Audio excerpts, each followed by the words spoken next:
till the day I die.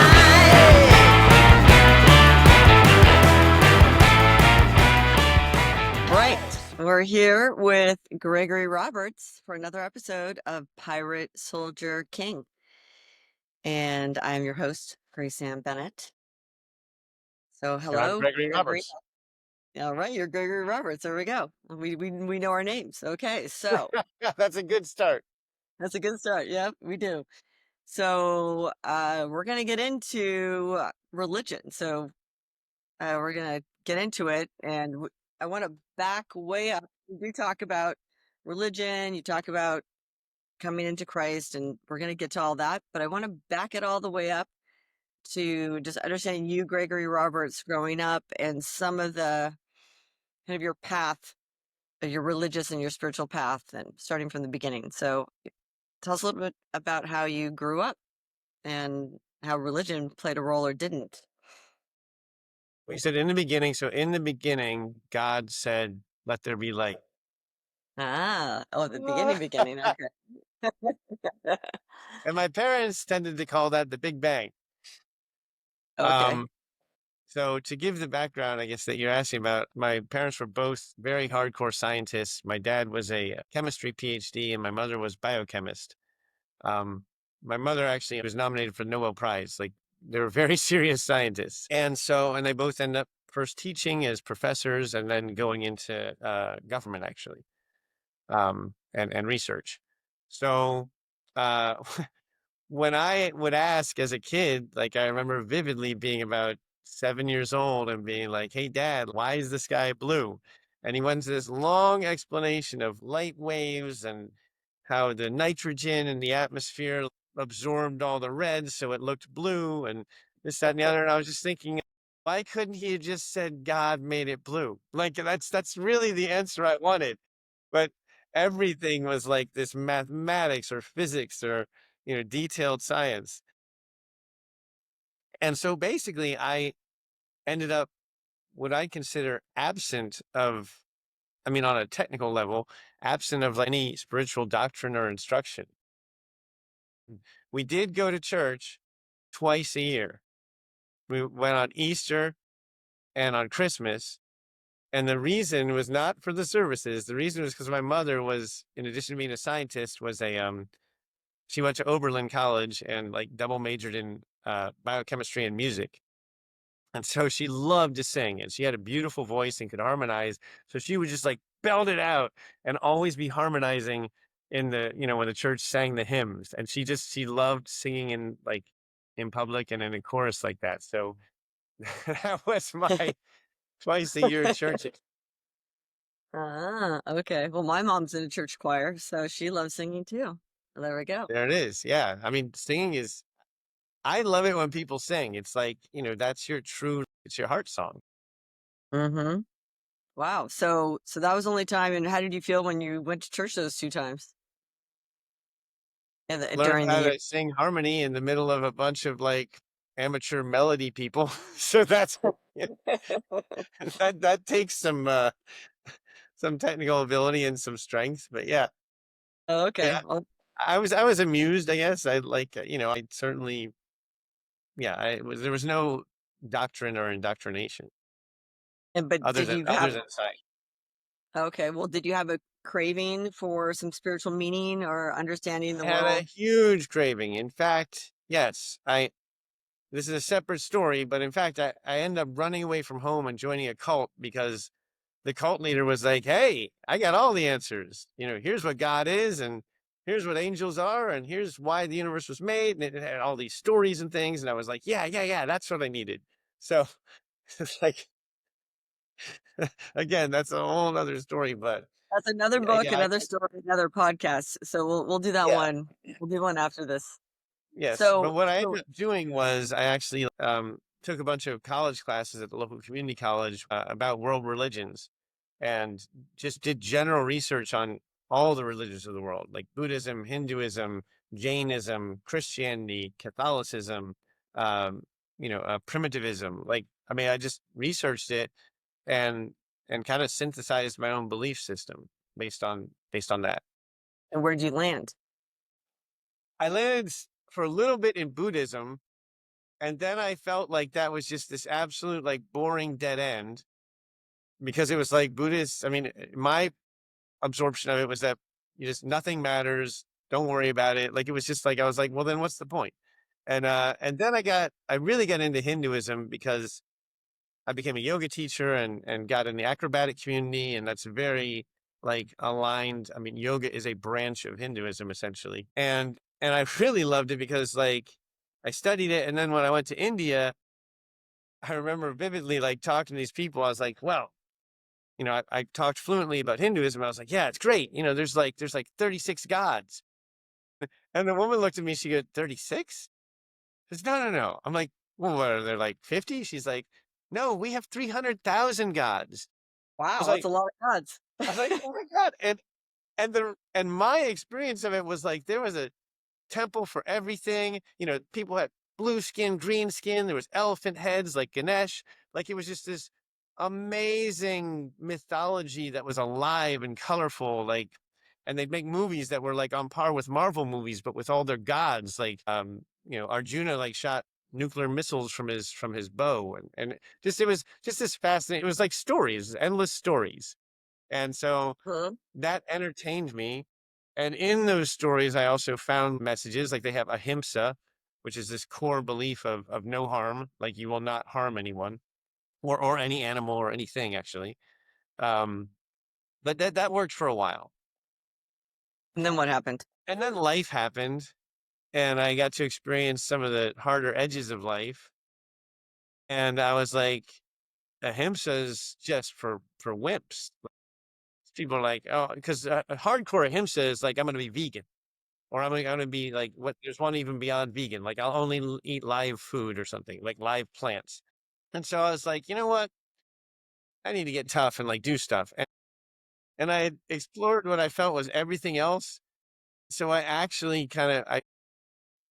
this is hard to say, but it's just, this kind of shows where my head was and how desperate I was. And this was when I was robbing banks. I got into Satanism and I like went online and I bought this sculpture of Beelzebub, like this goat headed god with like 6 breasts and, a bloody skull in his hand and putting it in the corner of my office. And, and I was like, you know what? Fuck it.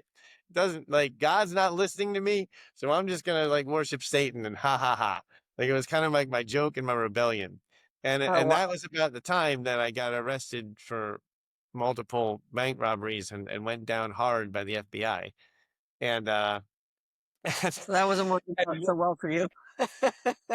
right, That didn't right. It work out was so. like, God was like, you think I'm not listening? How about this?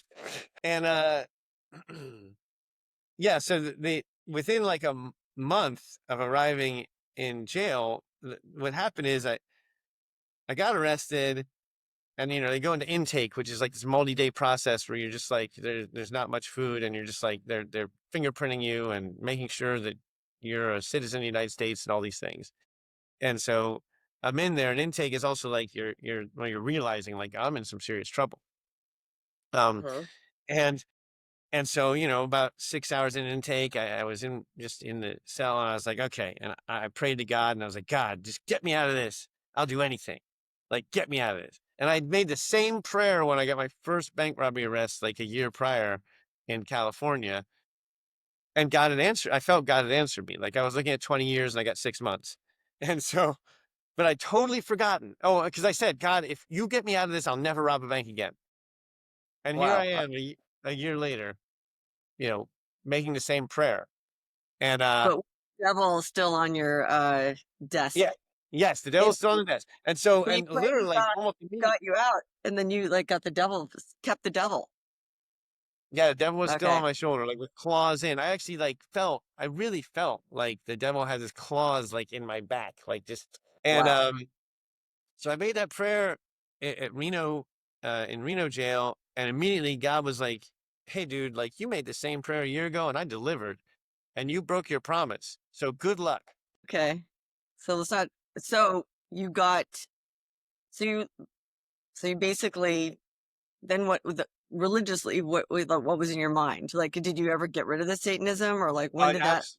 Absolutely. So two things happened. First of all, like, I'd say I was like 48 hours in jail. I'd barely gotten out of intake into my unit at Reno jail.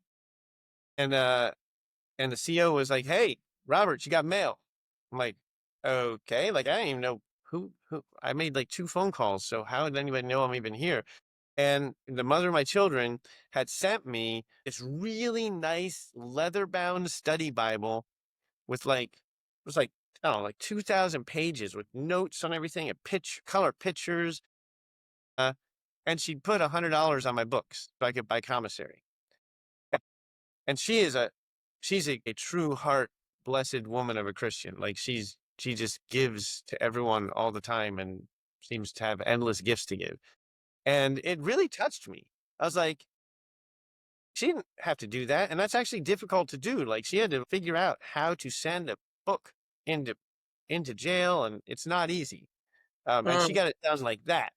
And so I had a book, and also you're not allowed to have leather bound books in jail or prison.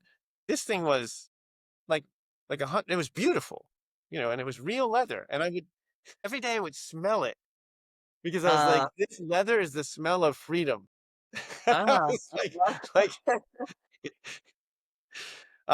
so I kind of started reading it recreationally because I had it. And like I said, it was a really, um, it was kind of like a history of the Judeo-Christian world because more than half of it was the study notes.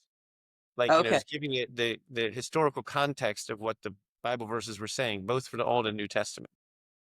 And, but again, that gift just touched me in my heart. I was like, oh my God, like I didn't even ask. And she just sent that to me. Um, then I think it was about 30 days in, I kind of made a little connection in my head. I know it took a while, but I called my fiance at the time and I said, "Hey," I said, "can you do me a favor?" She's like, "What?" I said, "Go into my office, get that statue of Satan, go into the shed, get my 30-pound sledgehammer and take it to the backyard and just smash the fuck out of it. Like just decimate it." And she Uh-huh. just started laughing. She's like, "Oh my God, you made my day. Like, I'm on it. As soon as we hang up, I'm doing it." And I mean, next time because she hated that thing. She used to come in my office. I had a home office, and she used to take sheets and throw them over the Satan statue so it was like covered. She hated All it. right. With good reason. Right. Yeah, next time I talked to her on the phone, she was just like giggling with glee. She's like, "I did it. It was so fun. I'm so pissed at you. And I just took it all out on that stupid ass statue. And it's like in 1,000 pieces." Good. Good. Well, so then how did you talk about in the book? I mean, I'm sure, I mean, there's a lot of, I mean, we can't go step by step by step, but you do talk about kind of reading the Bible, and then you talk about having kind of this black heart in a certain way. So how do you how does the Bible get in you, or this idea of Christ, and how does that start to kind of work on your heart in some kind of way? I did feel that my heart was kind of, I wouldn't say dead, but pretty damn close to dead. When I visualized my heart, which yoga and other things like teach you to do, all I could feel was like this black diamond, like this piece of shiny coal. Like it was just like, and it was Yes. small. It was like that big. And I mean, that was just what came to me when I thought about it. And it was kind of sad, but it's what it was. Um, and that's where life had led me, or where I'd led myself. Um, and what was the question? You got wrapped into your black heart. So you go and you have this diamond in the rough, I guess, if we can call it that, this black, tight, hard heart. And they do talk about hearts being hardened, right? Yeah. In the Bible, right? If you have a hard heart, Yes. Yeah. right? So And were there any scriptures or verses that really spoke to you when you're reading the Bible, things that you could even like share with us that spoke to you as you started to, you yeah, know, I guess the biggest way come to into frame Christ? it is that my intention when I was first incarcerated, and I told my lawyers this, is I wanted to go to trial and I wanted to make this big speech about how I was Robin Hood and the banks are evil and I'm representing the people and doing the right thing by taking what is ours in the first place. Like I was the righteous robber, like I was going to just stick it to the man and be on the federal public record saying this stuff. And it would be the most famous speech ever. That, Uh-huh. that was my delusion. So, I mean, I was really just going and fighting and swinging. Uh-huh. And my lawyers heavily advised against it, but I was like, this is my life. Like, I'm going to do it. And I'd done it once before in a smaller trial, and it worked out wonderfully, sort of. Um, Uh-huh. but federal is a whole other level. And so that was my plan. And I was reading the Bible. I wasn't really a Christian yet, but I was reading it, and really, like, Jesus is about surrender and this master servant relationship where, like, he is the master because he serves his people. Uh-huh. And and I just started to really meditate on that. Like, am I doing the right path by fighting and basically giving a big middle finger to the federal judge, and the FBI and all the people? And so there's this one part of the Bible about authority. It's actually Paul. It's in the New Testament, and he basically says you need to respect authority because God put authority in place in the world. And it's not all the time, right? Like, there's a beautiful scene where Jesus goes into the temple and, like, turns over the moneylenders' tables, like basically a violent protest. Like he takes their tables full of money and turns them upside down in the temple, and pretty much a riot. So there are exceptions, but in general, Paul is saying, like, God put authority on earth for a reason. And in general, unless, there's harm involved, these are structures that the people and God have put in place. So respect those structures. And I kept meditating on that. Like, am I really like a burn it down anarchist? Like, am I encouraging everyone to rob banks? And what would that look like in the world? It would be murder and mayhem. I mean, for real. Eh, And Right. actually, the more I thought about it, I was like, because I was mad at the banks. And I was Uh-huh. robbing them to get back at them. And I was like, the banks are built by the people. Like, I mean, I know they're corporations, but initially, like, the idea of it is people want a place to store their valuables and store their databases of dollars. And, Uh-huh.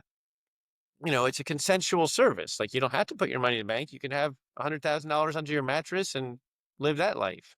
Um, but, I kind of started to respect it, and it brought me around. At the same time, I just kept reading the Bible every day. It's all I was allowed in solitary was the Bible and the dictionary.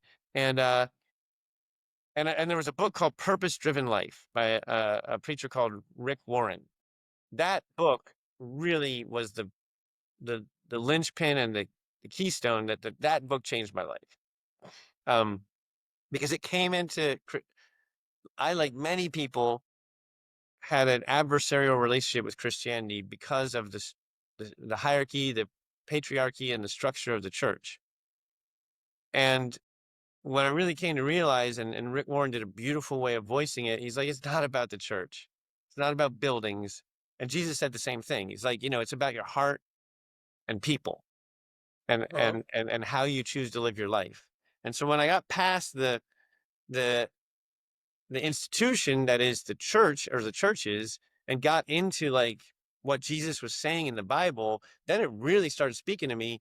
And I got to a turning point where, the purpose-driven life was like, I think it was like chapter 7. It's like, hey, accept Jesus into your heart. Like, I challenge you to do this. Uh-huh. And I was like, fuck, no, you're not. I'm not doing it. Like, I'm not surrendering, and I'm not, surrender is for wimps and this, that, and the other. And finally I was like, you know what? I'm in my own cell. No one's with me here. This is just like, what's the worst that can happen? If I just say in my heart and my head, okay, I surrender to Jesus, like, tell me what you want me to do, Lord, and I'm on your path. Uh-huh. Um, so I struggled, but I finally got to the point where I was like, all my other decisions, including Satanism, have led me to this cell. And it kind of sucks. And I'm looking at, like, living 60 years in this cell. Is that what I want? Maybe there's another option. And so it was like 3 in the afternoon or something. And I was like, all right, I'm just going to do it. And I said, Jesus, come into my heart. I'm open and ready I'm ready to serve God, and anything you want me to do in life, I'm your servant. And and I'm good to go. Like, just tell me what you want me to do. And and the other key of Christianity is that like Jesus died on the cross so that you're forgiven for your sins. And God knows I committed some sins.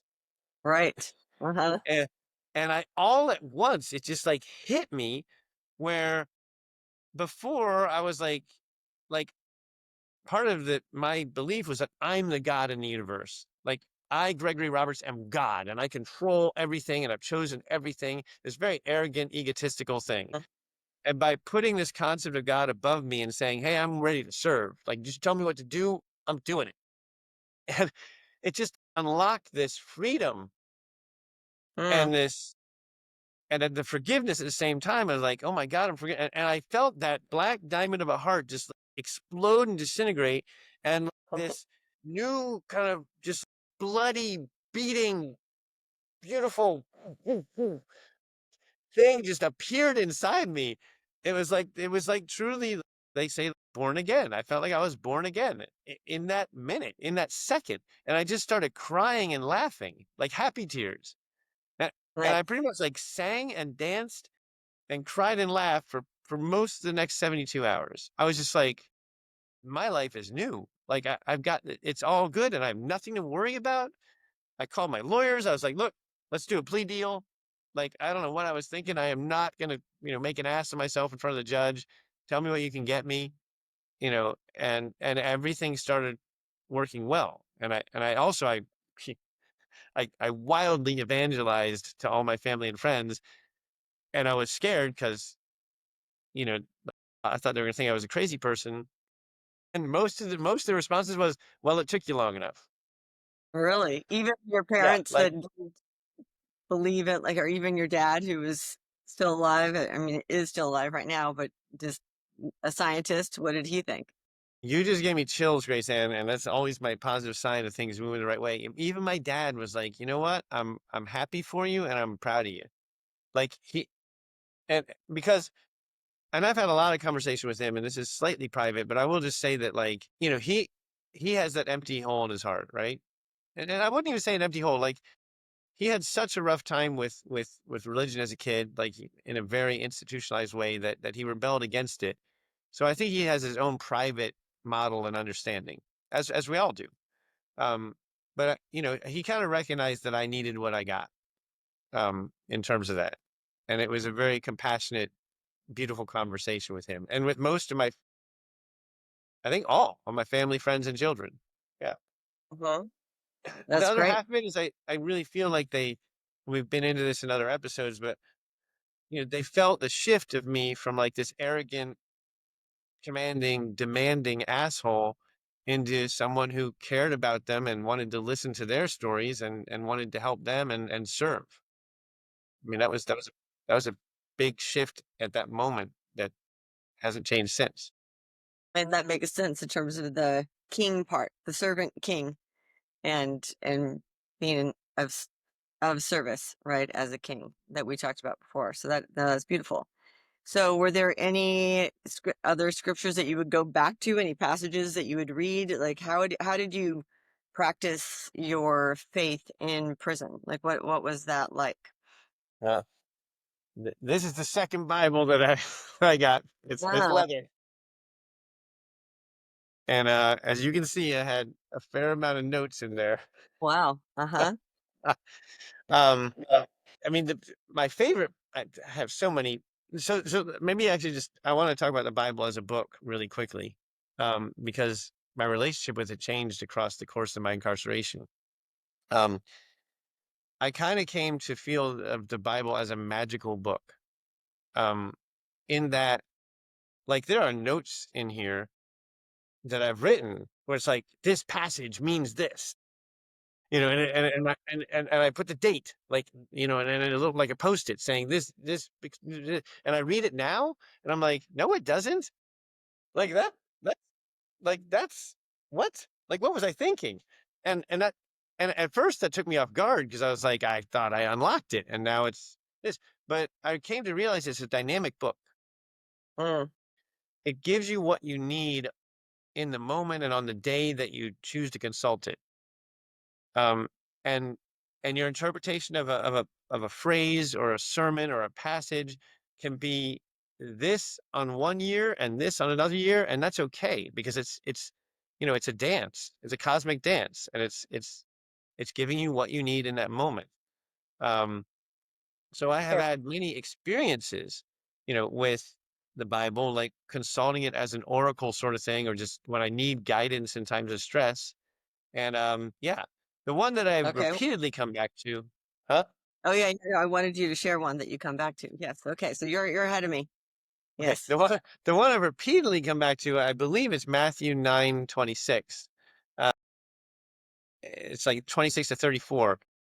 Essentially, is it says, do you think that the robes of Solomon, who at the time was like, the Elon Musk of the world, like the richest king on the planet, could even compare to the colors of the lilies in the field, like the flowers in the field? Mhm. And do you think that like the sparrow that's flying across, the lake or the ocean is worried at all about having a home to arrive to when it gets to the other side? And it's like, no, because why? Because God takes care of these beings and these animals and these creatures and blesses them. And so if he's taking care of the sparrow and the flowers in the field, what do you human have to worry about? You're like God's chosen creation on planet Earth. Like you're the highest expression of evolution of God's intelligent design, whatever you want to call it. So you think you're not taken care of? Like there's nothing to worry about.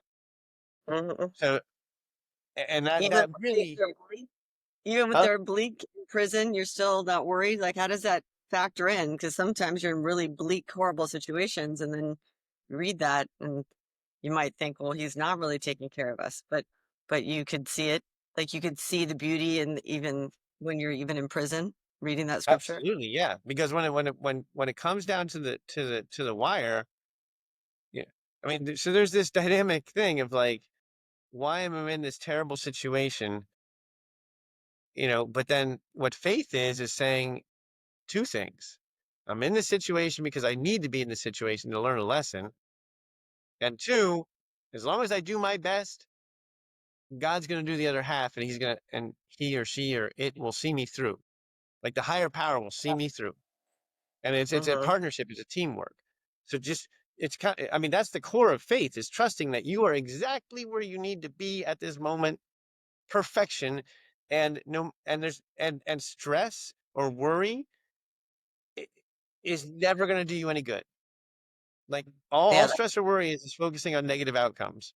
So you know instead of expending an iota of energy on stress or worry, spend it on self-care and spend on solving the problem if that you perceive. right. Yeah, taking action, and then you'll get some extra help. There it is. Yeah, yeah. What is it? Like God helps those who help themselves. Right. Okay. No, that's great. So how is like what's your relationship to God, Christ, church, all, just what's happening with you now? You have your Bible. So it sounds like you're still reading that.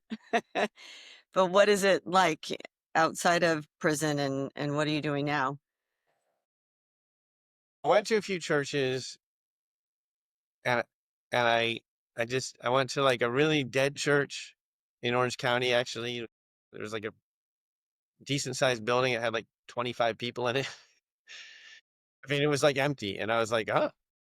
And I wasn't vibing with the preacher. I actually walked out mid sermon.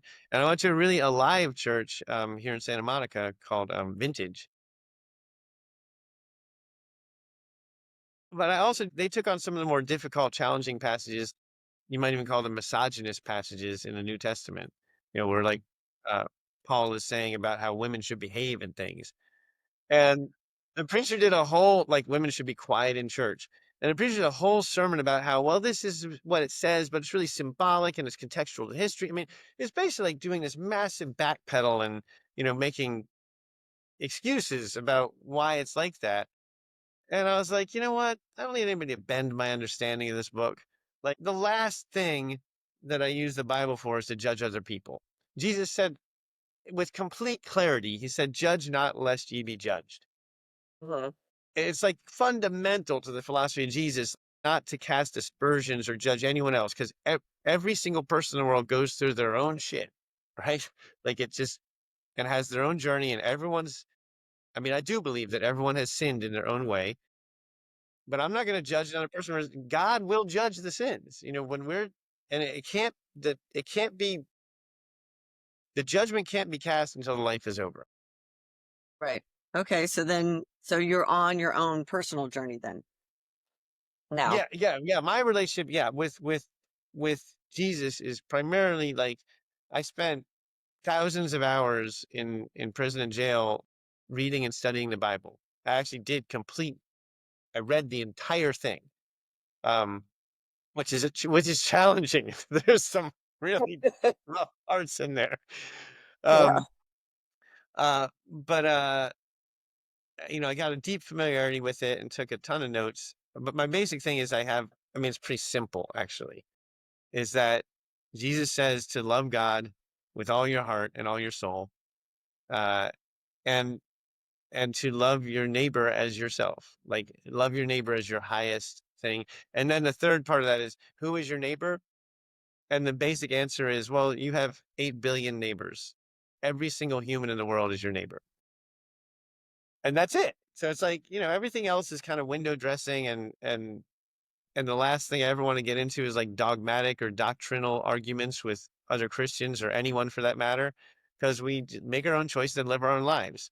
And some of the people who I feel are the best embodiments of Christianity or Christians on this earth have nothing to do with the church or the Bible. They're just living their lives as good people, so, like, I'm good with that. Like, I think what we can do is just choose to align ourselves, who to align ourselves with as friends, chosen family, and just, and, and to do good work in the world. That's it. So my relationship is highly personal. Jesus is in my heart, and I'm not putting that on anyone. I'd invite anyone, to go through a similar journey as mine, because I found it to be one of the most liberating things that ever happened to me in my life. Like, it fundamentally changed my entire outlook on life for the better. And pretty much all my friends and family have told me that as well. Oh, they could So see it in you. I mean, they could see that manifest in terms of who you are right now. I think so. Yeah. Yeah. That's great. Okay. Any parting you want to read a scripture? Any parting words of advice, or anything you want to leave us with as we wrap up this episode? Yeah. Well, Easter's coming up. Okay. And Easter is traditionally the celebration of the Passion of Christ, when he was the whole thing where, like, Judas betrayed him. He had the Last Supper with the disciples. He got arrested by Rome, and then crucified, hung on the cross to die, died, was buried, and then came back to life. And it is a beautiful story. And I'd encourage anyone to read that. I mean, that's the Gospels, Matthew, Mark, Luke, and John, to read any version of that they're comfortable with, um, and to internalize and personalize it. Because the two fundamental things that I felt about it are, one is, we all have that opportunity to embrace our inner Christ, and to be born again. So we can die, we can kill our past, we can kill, or have killed, the negative parts of ourselves, and come back to life as a being of light, and a being of serving and gifts. So, that to me is like that sunrise on Easter day. You get up at 5 a.m. on Easter morning, watch the sunrise from wherever you're at, and think about your new life. All right. Yeah. Every day is a chance to be a new human, right? So it's inspiring, and you're on this path to redemption and all the things that you're doing. So it's very inspiring. So thanks for sharing your story. And we'll have to put some of those some things in the show notes so they can find that Bible. I've never even heard of the Bible that has all of those the context that your the mother of your children gave you with all the Yeah, yeah, notes. yeah. I've never even It's heard of that. And then you have yours. yeah, All and right. Yeah. No, it's fascinating. I'm sure a lot of people um have some questions for you later. Anyway, so all thank right. you, and thanks Thank you, for Grace Ann. And all the juicy details are in Pirate Soldier King, the book. there we go. Okay. Till next time. Thank you. Peace out. Swagger down the street with your red lips and funky beat. You better hold your head up to the sky. I'm gonna roll with you till the day I die.